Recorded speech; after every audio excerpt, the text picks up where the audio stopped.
Sud Radio, les vraies voix qui font bouger la France. 19h-20h, les vraies voix qui font rouler la France. On vous souhaite la bienvenue. Ça va, Philippe David? Oh, ça va toujours très bien. Oui, ça roule? Bah, ça fait rouler la France même. C'est bon, ça, c'est bon. Allez, on est ravis de vous retrouver. Les vraies voix qui font rouler la France, c'est jusqu'à 20h.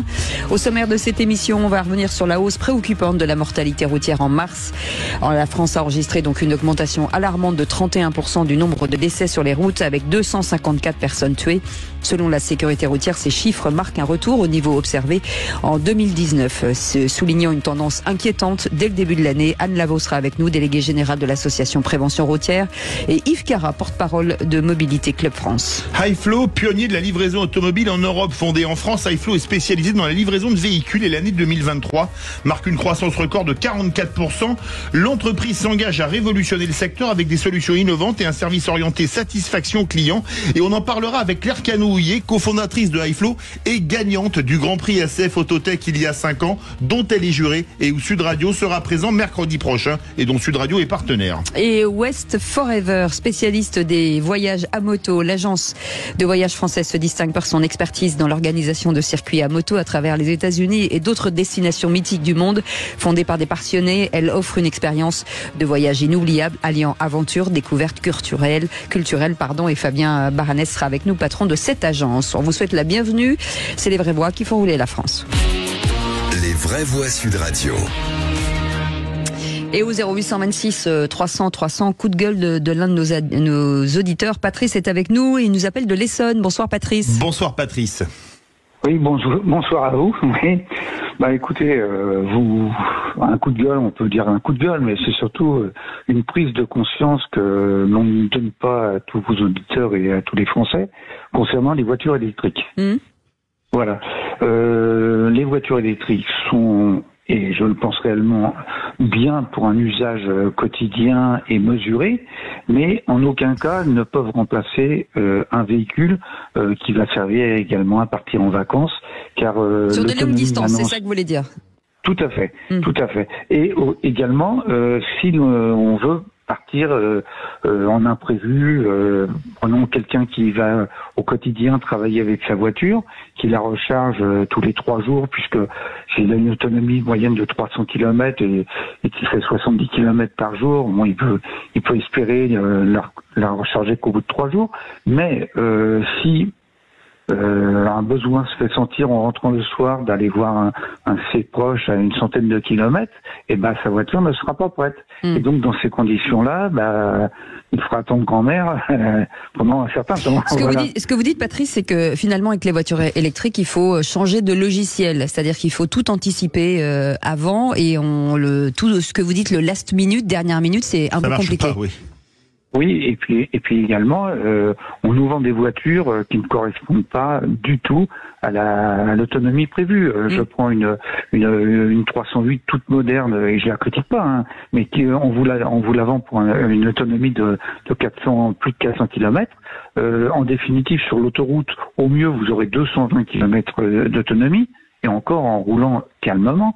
Et à ce moment-là, on vous dira qu'il faut recharger sur des bandes rapides, mais que de 20 à 80%. Ce qui vous donnera pour la prochaine étape environ 150 km d'autonomie. Sachant qu'il faut s'arrêter avant. Donc dans ces conditions-là, les parcours ne sont pas les mêmes. Mais vous avez acheté une voiture, vous l'avez acheté cette voiture, Patrice? Non, moi j'en ai eu en essai, j'ai tout de suite vu ce calcul-là. Bon, moi j'ai un avis bien partagé là-dessus.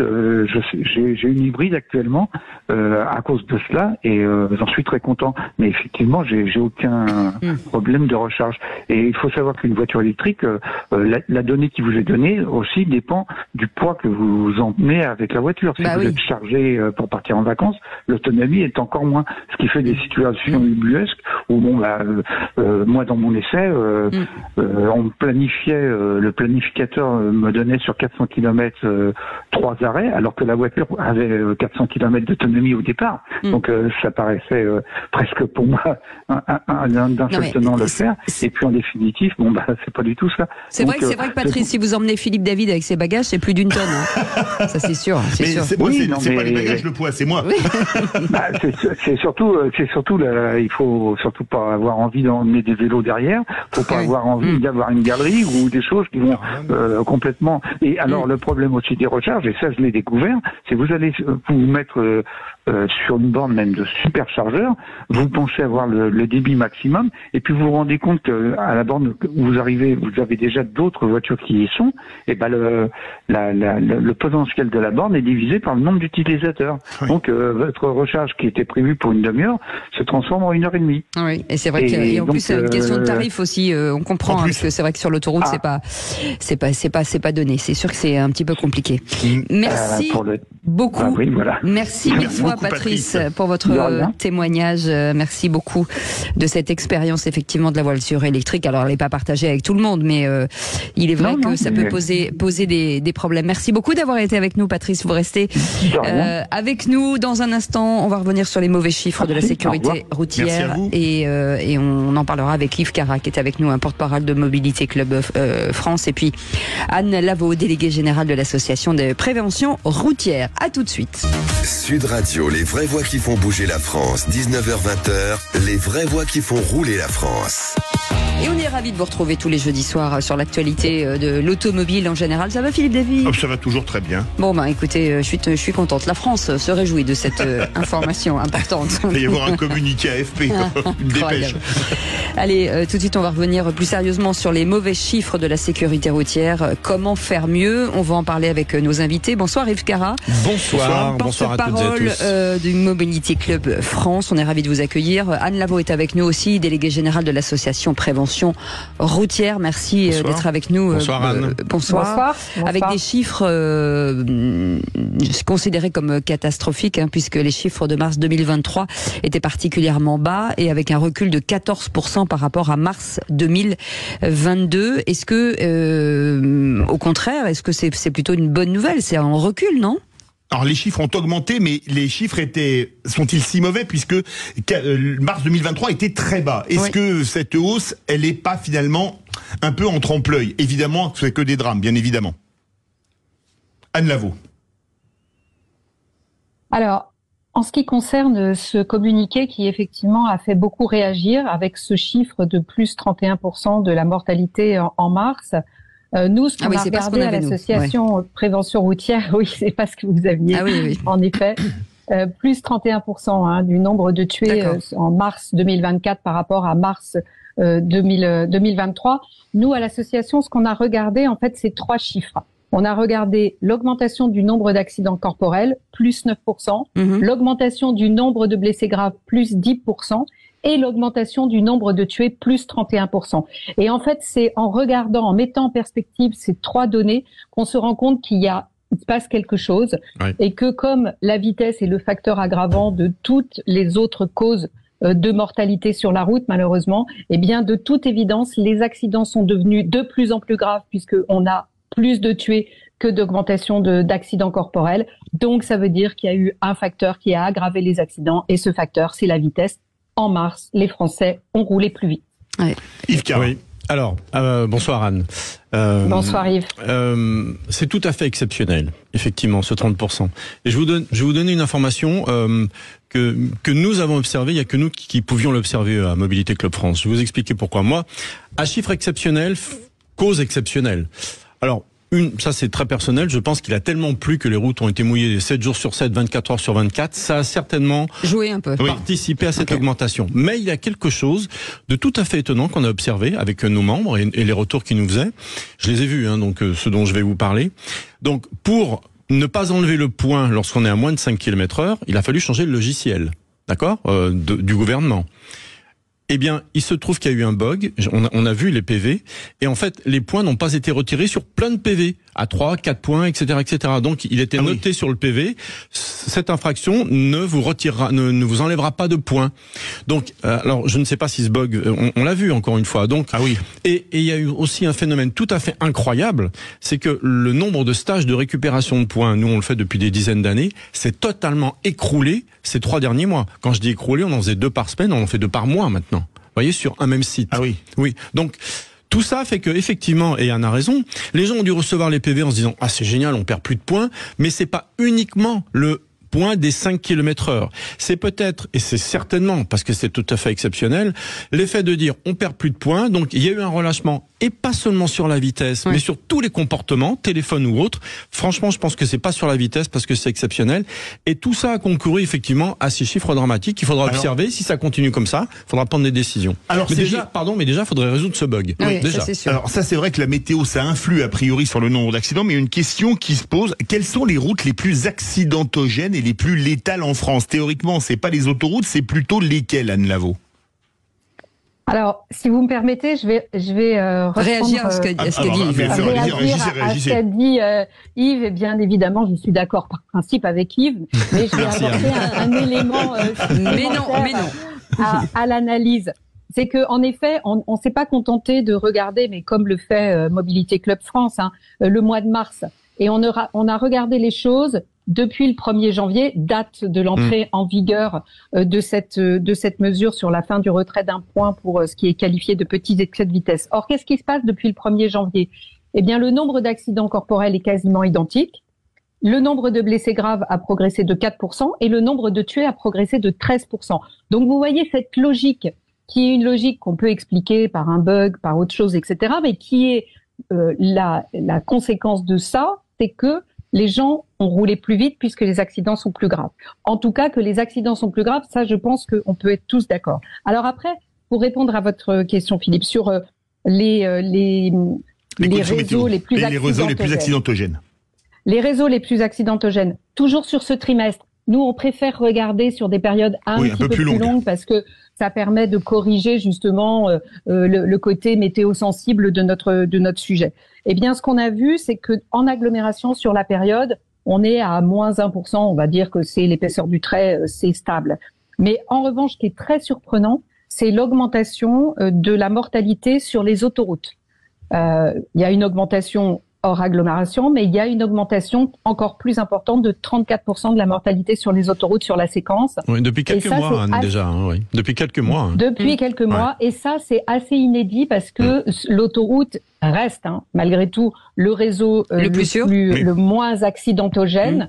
Mais il n'empêche que cette tendance, c'est une tendance qu'il faut observer. D'ailleurs, comme il faut observer toute la tendance qu'on vient d'analyser, parce que je pense qu'il faudra peut-être revenir sur certaines mesures au regard de cette augmentation qui est dramatique. Comment expliquer ça sur les autoroutes? Parce que les autoroutes, il n'y a pas de refus de priorité, il n'y a pas de gens qui arrivent en sens inverse, ou alors très très exceptionnellement, Dieu merci. Comment expliquer ça? On l'explique pas, on l'observe, mais on l'explique pas, comme on n'explique pas d'ailleurs les chiffres de mars et de 30%, sur lesquels je voudrais revenir d'ailleurs, parce que c'est hors agglomération principalement, surtout sur les 18-25 ans.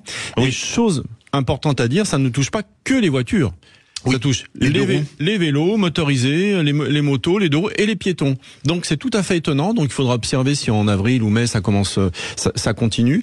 Mais expliquer ces chiffres sur l'autoroute, je discutais avec des responsables de Radio Vinci Autoroute il y a encore quelques heures. On ne sait pas. On ne sait pas, on l'observe, on ne sait pas. Et en matière de tranche d'âge, est-ce qu'on est sur des jeunes ou principalement les jeunes 18-25, je crois. Oui, sur cette augmentation en mars. 23 tués de morts, c'est sur 40 tués en tout. Alors, comment expliquer ça? C'est un problème de formation parce qu'ils ont le permis depuis peu de temps. Non, c'est ce que j'allais dire. Quand on observe ça, oui, bien sûr, on est immortel quand on est jeune. De toute façon, les accidents, ça arrive qu'aux autres. Donc voilà, on a la testostérone qui bouillonne chez les hommes, et voilà, c'est le point, c'est ça. Mais peut-être encore une fois, c'est qu'une hypothèse, que ce sentiment de ne pas pouvoir perdre le permis parce que ça a dû se savoir qu'on ne pouvait pas perdre de points. Peut-être que chez les jeunes, ça les a incités à se dire c'est génial, je risque pas de perdre mon permis, j'ai 6, 8 ou 10 points parce qu'ils sont en permis probatoire. Peut-être, c'est qu'une hypothèse, mais c'est tellement gros, évident et anormal que il faut trouver des raisons totalement exceptionnel. Anne Lavaux, sur les 18-24 notamment, comment expliquer ça? C'est comme le disait Yves Caral, la testostérone, un problème de formation, c'est quoi? Les deux, mon colonel. Malheureusement, c'est très souvent masculin, hein, parce que vous savez que la mortalité routière, elle est à 80% masculine, et que dans les 20% de femmes, elles sont souvent victimes d'hommes. Je voulais revenir sur ce qu'effectivement on observe sur ce trimestre, avec une augmentation de la mortalité des piétons de 33%, mais souvent, la mortalité des piétons, elle est due aussi à la vitesse des véhicules, voitures, motos ou vélos d'ailleurs, qui circulent là où se promènent les piétons, c'est-à-dire en ville. En ce qui concerne les jeunes, nous on avance une autre hypothèse, parce que en fait cette augmentation de la mortalité, on la retrouve aussi chez les moins de 17 ans. C'est que vous savez, pendant toute la période Covid, alors c'est une hypothèse qui n'est pas l'explication majeure, mais qui est en tout cas une hypothèse, pendant toute la période Covid, il n'y a pas eu d'action de sensibilisation. On n'a pas pu, et Mobility Club comme nous, faire d'action auprès des jeunes. Et la prévention, vous savez, c'est comme les vaccins, ce qui compte, c'est les rappels. Il faut sans cesse le rappeler, le dire, etc. Et il y a eu une sorte de période pendant 2 ou 3 années scolaires pendant laquelle il n'y a absolument pas eu de prévention. Et je pense, et toutes les associations dont nous sommes tous les deux les représentants, doivent aujourd'hui rappeler que la prévention est efficace et que peut-être ces résultats sont en partie dus à cette période blanche pendant laquelle on n'a pas pu du tout faire de prévention auprès de cette population. Ils avaient 15 ans à l'époque, ils ont 18 ans aujourd'hui. Hypothèse tout à fait plausible, effectivement. Formation, éducation, prévention, tout à fait. Est-ce qu'on sait si ce sont plutôt des accidents de jour? Est-ce qu'on sait si y a forcément des problèmes liés aux stupéfiants, liés à l'alcool? Est-ce qu'on a ces chiffres? Alors, sur ces baromètres mensuels, qui en général passent assez inaperçus du côté des médias, sauf quand exceptionnellement on a des drames et des larmes aussi importantes que là, on n'a pas le détail. On a le détail sur les voies de circulation, on a le détail par tranche d'âge, on a le détail par mobilité, mais il faut attendre malheureusement souvent 1 an pour avoir toutes les données des remontées de nos fameux fichiers BAC qui sont remplis par les forces de l'ordre, pour pouvoir avoir un détail sur les causes qui peuvent être liées aux stupéfiants, à l'alcool, etc. Mais je voulais revenir sur ce que je disais tout à l'heure, c'est-à-dire que bien sûr que le téléphone, les distracteurs, l'alcool, les stupéfiants doivent rentrer quelque part dans cette augmentation, mais le facteur qui fait que ces accidents sont plus importants, c'est le facteur vitesse. Ouais. Alors moi qui fais beaucoup de trajets le week-end, je vois beaucoup de jeunes conducteurs avec le A qui sont largement au-dessus des vitesses autorisées, hein. Et pour quelqu'un qui apprend à conduire, hein. C'est-à-dire que je me suis même vu me mettre à côté d'eux en disant ralentissez parce que vous allez super vite. Donc il y a une inhibition visiblement d'une jeunesse. Mais est-ce que ça veut dire qu'il faut repenser aussi le permis sur la formation, sur la pédagogie? Vous le dites effectivement, la prévention, mais la prévention aussi et la pédagogie, elle se fait aussi pendant cet apprentissage du permis. Oui, ça doit commencer très jeune, à l'école. Comme l'a dit Anne, il faut faire de la prévention dès le plus jeune âge, faire prendre conscience que la route qu'on va partager avec des gens qu'on ne connaît pas, c'est toujours dangereux, même à pied. Je veux pas être non, mais c'est vrai. Hein. Je veux dire, à pied, on sort, surtout maintenant entre les vélos et les trottinettes, c'est toujours dangereux. C'est jamais anodin. Et désolé, et pour les piétons, les voitures électriques qu'on n'entend pas arriver et qu'on traverse encore sans regarder. Oui, tout à fait. Alors, il y a les voitures électriques, c'est vrai qu'on n'entend pas. Il y a aussi le facteur d'accélération très puissant des voitures électriques. On pense pas qu'elle peut être aussi rapide à l'accélération et donc on traverse quand même, on y va. Et s'il est un peu distrait, le conducteur. Oui, tout ça concourt effectivement à ce que ce soit dangereux. Maintenant, ce qu'il faudrait, c'est que le mois prochain, si ça baisse de 30%, vous nous invitiez encore et qu'on essaie de l'expliquer, ce serait vachement bien ça. Hein. On aimerait bien. Hein. Ça a baissé de 30%. Parlons vrai, alors. Ça a baissé de 30%, mais vous savez, au mois de mai, il y a plein de ponts. Vous voyez, il y a plein de ponts, etc.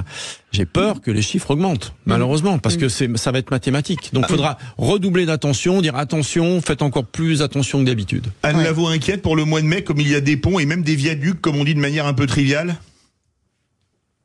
Il y aura du monde sur la route, les motos vont ressortir parce que il va faire beau. Enfin, en tout cas, on va espérer un jour il fera beau. Un jour il fera beau. Un jour ça reviendra.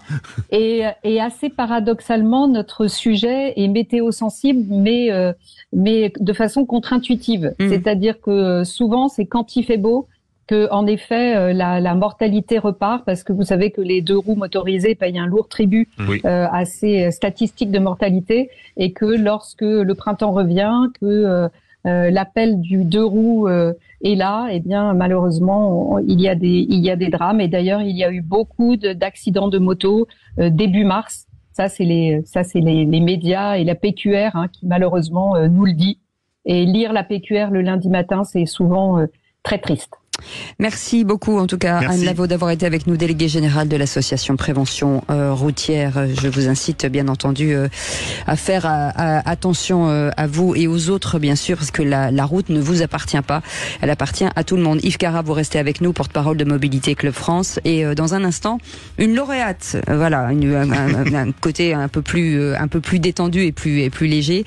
Claire Cano sera avec nous. Claire Cano-Houlier, cofondatrice de iFlow et lauréate en 2019 du Grand Prix ACF Autotech, dont Sud Radio est partenaire cette année, et on en est très fiers. Allez, à tout de suite. Sud Radio, les vraies voix qui font bouger la France, 19h-20h, les vraies voix qui font rouler la France. Les vraies voix qui font rouler la France, on a gardé Yves Cara, porte-parole de Mobilité Club France. Toujours un bonheur d'être avec vous. Oui, sur des sujets passionnants. C'est vrai, c'est vrai. Et puis notre invitée, Claire Cano-Houlier, cofondatrice de iFlow et lauréate de ce Grand Prix ACF. C'était en 2019, Autotech, dont Sud Radio est partenaire cette année.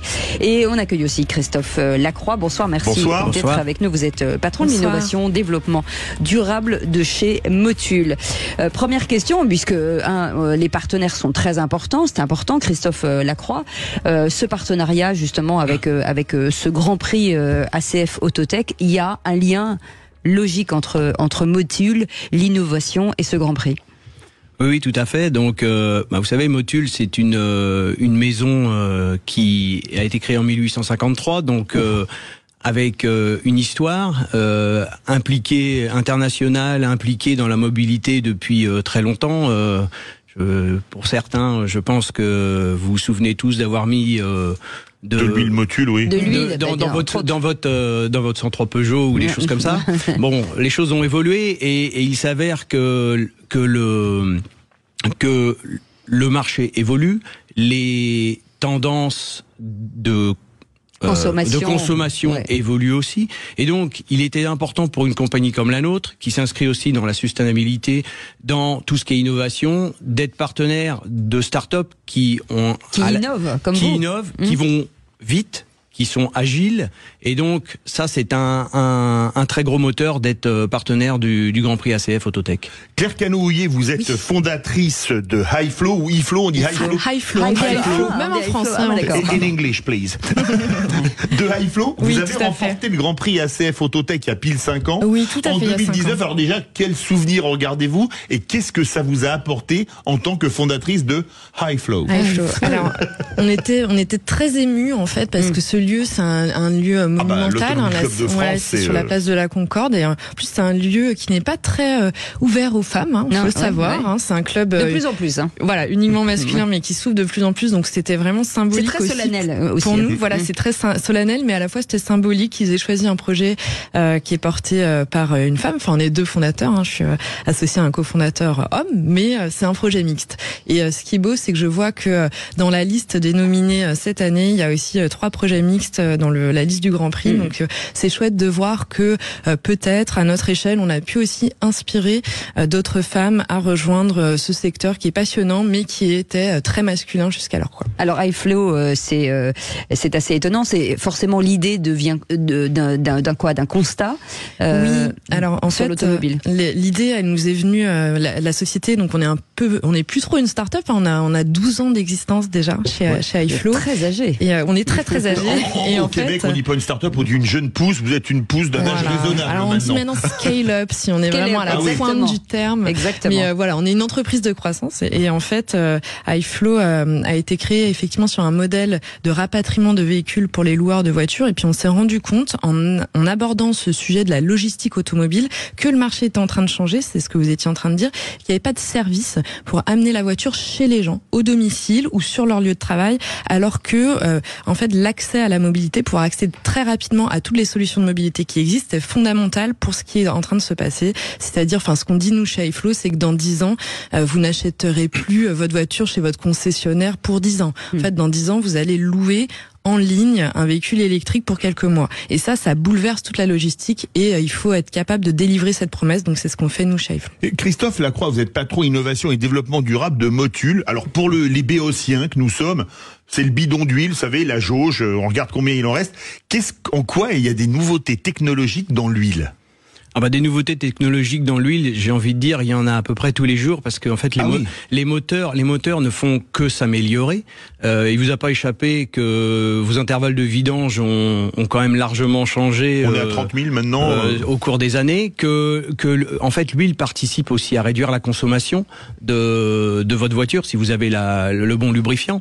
Et il se trouve que les nouvelles motorisations, quand vous êtes sur de l'hybride ou sur des nouveaux fuels, puisqu'il y a des nouveaux fuels qui commencent à apparaître. Nouveaux carburants. Oui. Vous avez besoin et vous aurez besoin de nouveaux lubrifiants. Donc nous aussi, ce qu'on vient chercher et ce qu'on travaille avec le Grand Prix Autotech, c'est justement avoir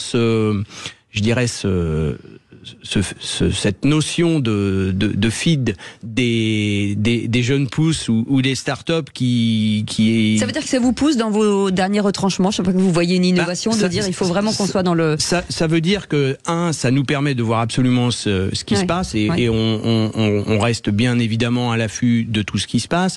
2, que nous par rapport à nos axes stratégiques, ça nous permet des fois de les faire accélérer et de nous remettre, de penser à des choses auxquelles on n'aurait pas forcément pensé, et puis de faire des essais et de s'associer. Et c'est ça aussi la beauté de la chose quand vous êtes une entreprise un peu plus établie avec une start-up, c'est de pouvoir tester très vite, pivoter s'il le faut et accompagner.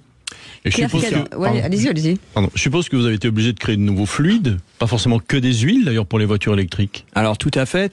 En fait, surtout que dans une voiture électrique, si on prend une voiture qui est complètement électrique, 100%, oui. 100% électrique, vous n'avez plus d'huile dans une voiture 100% électrique. Mais il y a d'autres fluides. Il y a d'autres fluides et c'est ce que nous avons fait chez Motul. Donc nous avons lancé des fluides qu'on appelle des fluides diélectriques. Alors c'est un terme un peu barbare, mais c'est juste pour dire que en fait ça vous permet enlever de la chaleur sans conduire l'électricité. Et nous, on refroidit des batteries et on a développé des batteries totalement immergées pour pouvoir avoir des solutions à proposer, améliorer la sécurité, puisqu'avec ces produits-là, vous améliorez la sécurité des batteries et vous permettez de charger ou décharger beaucoup plus vite. Donc en fait, ces nouvelles motorisations, elles vous poussent aussi à l'innovation, tout à fait. Et c'est ce que nous venons chercher au Grand Prix ACF. Et c'est pour ça aussi que nous sommes partenaires du Grand Prix ACF. Et Claire Cano-Houlier, aujourd'hui, vous livrez à peu près 1000 voitures par jour. Donc oui, on est devenu en fait l'acteur de référence sur le marché français de ce métier de convoyeur. Donc on s'appuie sur un réseau d'indépendants qui font ça pour nous et avec qui on a une très bonne relation et on les remercie d'ailleurs parce que c'est eux qui sont sur le terrain tous les jours en contact avec les utilisateurs. Parfois, ils les forment aussi sur la réception de leur voiture électrique notamment. Ils forment aussi à la recharge, etc. Donc c'est vraiment les relais locaux de l'automobile aujourd'hui, quoi. Et iFlow aujourd'hui, c'est quand même on a très vite grossi aussi grâce au prix. On s'est internationalisé aussi. On a un petit peu d'argent avec le prix, même si c'était en 2019, donc quelques mois après, c'était le Covid et on a perdu tous nos revenus. Mais en fait, on a quand même pas repoussé nos projets d'expansion internationale. Donc on a commencé la Belgique d'abord en 2020, fin 2020, et puis on a fait l'Espagne en 2022 et on est hyper fiers de voir que ça dépasse nos espérances en fait sur ce qui se passe à l'étranger, parce que notre modèle, le modèle de transition vers une mobilité plus partagée, où il faut que les véhicules soient alloués très rapidement directement aux utilisateurs, c'est un modèle qui touche toute l'Europe et peut-être au-delà. Donc on va ouvrir un nouveau pays cette année grâce à notre nouvel actionnaire. Est-ce que vous êtes organisé forcément pour avoir le trajet le plus rapide possible, puisque j'imagine que c'est le but.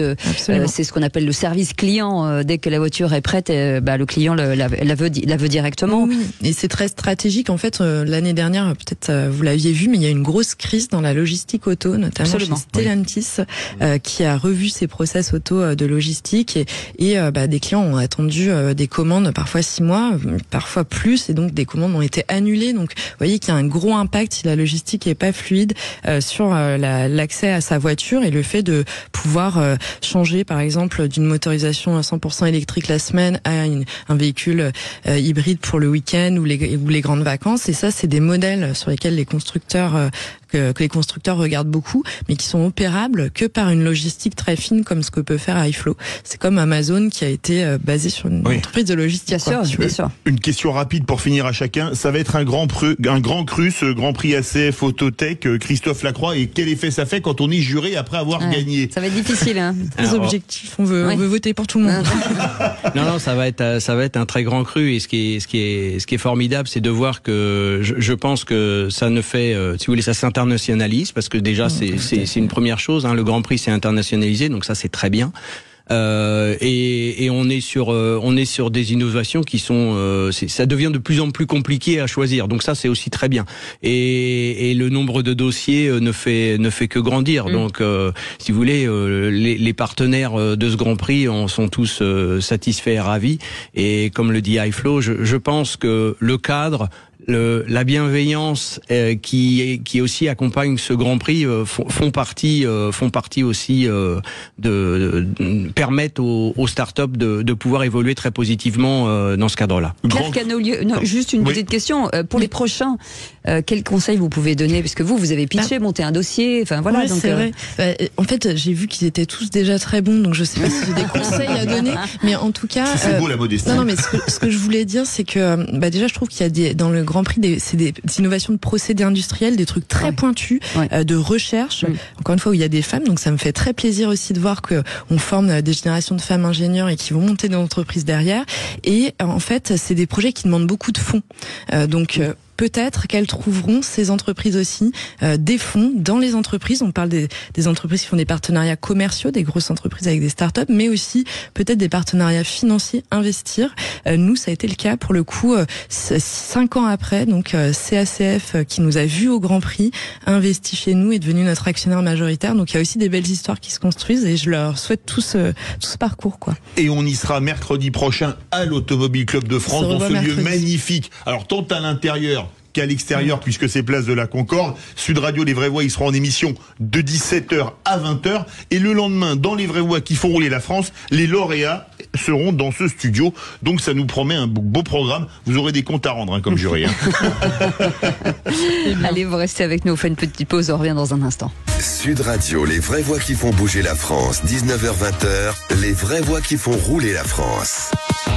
Vous aimez la moto, vous aimez les espaces, les grands espaces, vous aimez les routes mythiques, vous aimez les sorties et les vacances, et apprendre et voir de nouveaux horizons. Vous allez adorer Fabien Baranès qui est avec nous, patron de l'agence de voyage West Forever. Merci d'être avec nous. Bonsoir, on est ravis de vous accueillir. Merci pour cette invitation. Qui ouvre les portes du monde à moto et en voiture pour des voyages d'exception. Alors oui, l'idée forcément de West Forever, on a envie de dire c'est une passion finalement ce métier à la base. À la base, c'est clairement une passion. Me concernant, c'est la passion du voyage et de la moto. Donc l'association des deux, c'est West Forever. Et puis doucement mais sûrement, on s'est ouvert aux 3 roues, on s'est ouvert aux 4 roues pour que un peu tout le monde puisse profiter de cette évasion totale. Alors vous avez commencé avec les USA, 4 voyages mythiques que vous allez nous décrire. Le premier, l'Ouest américain, une boucle de 15 jours au départ, je vais parler branché, de LA. Oui, vous le faites très bien, tout à fait.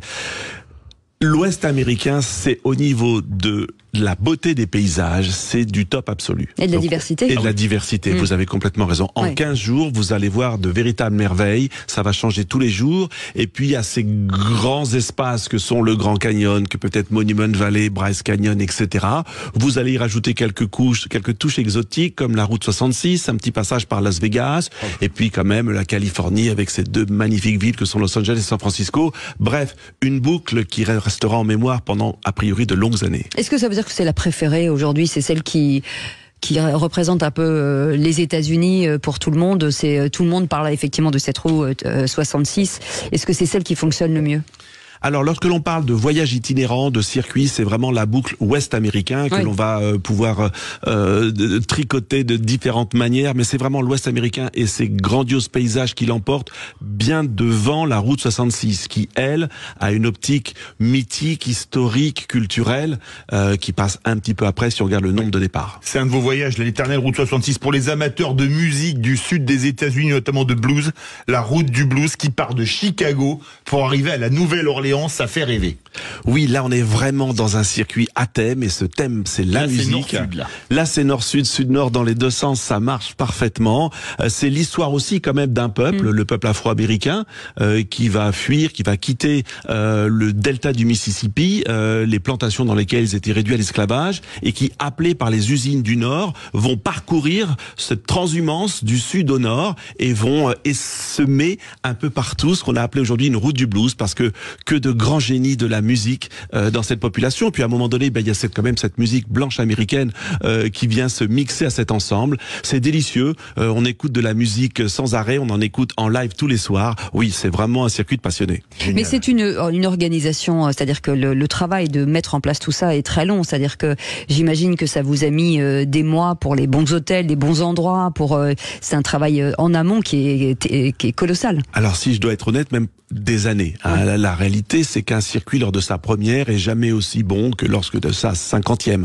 Parce que tout change, tout évolue, tout doit s'être bonifié en permanence. Alors oui, notre travail, nous, c'est d'aller sur le terrain avant de vous accueillir, avant de vous recevoir, pour repérer tout ça, pour définir quelle est la meilleure route, parce que la particularité de l'itinérance, c'est qu'on va vouloir prendre du plaisir pendant le déplacement, et pas seulement en allant au point A puis au point B. Au milieu, il faut aussi que ce soit agréable, donc il faut les choisir, ces routes et ces arrêts intermédiaires, parce que c'est un voyage, on roule pas pendant des heures sans s'arrêter, non, on doit s'arrêter très régulièrement et visiter. On peut faire les trajets notamment aux USA en voiture, les Caravan Tours. Vous proposez 2 nouvelles destinations sur 2 continents.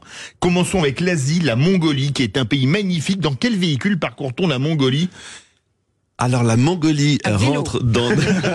Oui, c'est sûrement possible d'ailleurs.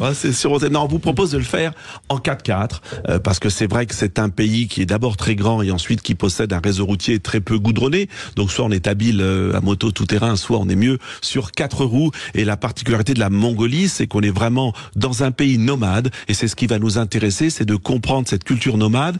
Ce qui veut dire que très vite, il n'y a pas de ville, et que l'on va bivouaquer très souvent au milieu d'une nature grandiose. Mais c'est un parcours, c'est un voyage qu'on peut faire en famille ou on est avec d'autres gens Alors l'idée des caravanes, le mot est le mot initial, la méharée, la caravane, on n'est plus en chameau, on est en 4x4, mais c'est bien cette même idée. On va être un petit nombre de véhicules, on va se déplacer ensemble, on va être encadré puisqu'on aura une équipe qui connaît parfaitement le terrain, mais on se déplace ensemble. Donc on peut éventuellement être en famille, on peut être jusqu'à 4 personnes dans un 4x4 convenablement installé, mais c'est ça l'idée. Oui. Ça fait rêver Yves Cara avant de partir en Namibie. Qui adore la moto. Quand on parle de caravane, tout de suite, moi je suis Cara là. fait des vannes, c'est ça par exemple. Non, mais c'est vrai que ça fait rêver. Ils en est pas loin non plus. La moto également. Est-ce qu'il faut un bon niveau de moto quand même, parce qu'elles sont assez lourdes ces motos? Est-ce qu'il faut déjà avoir une petite expérience, ou si quelqu'un passe d'une 125 ou de pas grand chose à ces motos qu'on peut louer, ça peut être un petit peu compliqué? Alors vous avez raison, on essaie d'être vigilant sur l'expérience de nos motards. Alors d'abord, ça doit être des gens qui ont le permis A, grosse cylindrée, et surtout on veille au fait que ils n'ont pas abandonné la moto pendant 30 ans et que tout d'un coup, ils décident de s'y remettre en choisissant un parcours de 3 ou 4 000 kilomètres. Hein. Donc, le point de vigilance est là. Il n'y a pas que la question de l'âge du permis. On sait qu'il faut déjà au moins 2 ans pour avoir son permis A, mais il y a aussi, on a beaucoup de clients qui ont arrêté le temps de faire leurs enfants, de s'installer dans la vie et qui reprennent la moto. On préfère qu'ils aillent faire quelques petites sorties le week-end avant de démarrer avec nous. Pardon, juste un petit mot. C'était le 120e anniversaire de Harley Davidson l'année dernière à Milwaukee. Tout à fait. Ça devait être hallucinant. Oui, tous les 5 ans, Harley Davidson a pris l'habitude de fêter son anniversaire et d'inviter les bikers, parce qu'on dit bikers quand on parle de moto américaine du monde entier. West Forever en profite pour faire un événement tous les ans et notamment un grand ride. On essaie toujours d'organiser un trajet tout à fait spécifique à l'événement, donc qui part de Milwaukee. Et là, on a traversé tous les États-Unis de Milwaukee jusqu'à Seattle en passant par les États du Nord, un dépaysement incroyable. Voilà, c'était un événement unique, on prend beaucoup de plaisir à faire ça. Et une nouvelle destination, 4000 km en 15 jours en Toyota Hilux en Namibie, fabuleux. La Namibie, c'est aussi, alors il y en a beaucoup, pardon, mais il y a beaucoup de plaisir autour et beaucoup de pays qui sont magnifiques, il y a beaucoup de plaisir à prendre sur notre belle planète. La Namibie, c'est à nouveau un pays où d'abord la densité de population est extrêmement faible. Il y a peut-être 3 millions d'habitants dans un pays qui est plus grand que la France. Donc ça veut dire qu'on va pas croiser grand monde. Et les paysages sont à la fois très variés et très beaux. Et il y a la petite cerise que nous propose l'Afrique, à savoir les animaux sauvages. Et on retombe vite en enfance lorsqu'on est face à un troupeau de zèbres ou à des girafes. Ça, c'est le côté magique. Et ben voilà, vous nous avez fait rêver. Merci beaucoup, Fabien Baranès. On va tous y aller. On y va. Allez, c'est parti. Je monte devant. En revanche, ça c'est pas vous qui conduisez. Ah bah si, on aura chacun une moto. Ah bon, d'accord. Je vous ferai la conversation, vous serez content. Non, bah non. Sur une Harley, je mettrai mon casque bien sur mes oreilles. Un gros avantage de la moto. Ça s'appelle West Forever, cette magnifique agence de voyage avec de magnifiques paysages à la clé et forcément une ambiance de dingue. Merci en tout cas d'avoir été avec nous et puis merci Yves Carin, porte-parole de Mobilité Club France. Merci de nous avoir accompagnés sur cette route des vraies voies qui font rouler la France. On se retrouve demain à partir de 17h dans les vraies voies. Demain à 17h dans les vraies voies, à 20h de Les Essentiels de Sud Radio, à 20h le flash de Thomas Rivière, mais tout de suite Sud Radio à votre service. Salut, à demain pour les vraies voies.